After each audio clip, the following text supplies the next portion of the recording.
Hi friends, today third Saturday అవ్వడం వల్ల మా మిస్సెస్కి వర్కింగ్ డే ఫ్రెండ్స్. వెంటనే తను డ్రాప్ చేసి దుర్గం చెరువు ఫ్లైఓవర్ మీదుగా ఆ కేబుల్ బ్రిడ్జిని చూసుకుంటూ వెళ్తుంటే నాకైతే నా బ్యాచులర్ డేస్ గుర్తొచ్చాయి. సో మనకి బ్యాచులర్ డేస్ అంటే అమీర్పేట, మైత్రివనం, అమోఘ చాయ్ సెంటర్ కదా. వెంటనే నాకు చాయ్ తాగాలనిపించింది. దగ్గరలో కృష్ణనగర్లో ఉన్న మా ఫ్రూటీ బాబాయ్ కాల్ చేసి చాయ్ తాగుదామన్నాను. వాడు ఒక స్మైల్ ఇచ్చి వెళ్దాం పదా అన్నాడు. సో వాటితో పాటు వెళ్తుంటే నాకు ఆ బ్యాచులర్ డేస్ అయితే ఆ రోడ్స్ ఆ వ్యూ చూస్తుంటే గుర్తొచ్చేసాయి ఫ్రెండ్స్.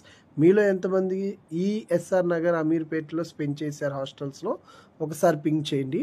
ఆ అమోఘాకి వెళ్ళాను ఫ్రెండ్స్. ఆ వైబ్ అయితే ఏం మారలేదు. అక్కడ 2 చాయ్స్ చెప్పుకున్నాం ఫ్రెండ్స్.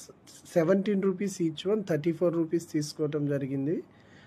అండ్ ఆ చాయ్ అయితే సూపర్ ఫ్రెండ్స్, ఎవర్ గ్రీన్ చాయ్ అనమాట. సో మీలో ఎంతమంది అమోఘ చాయ్ లవర్స్ ఉన్నారో కామెంట్ బాక్స్లో కామెంట్ చేయండి. నా ఛానల్ని సబ్స్క్రైబ్ చేసుకోండి. Bye friends.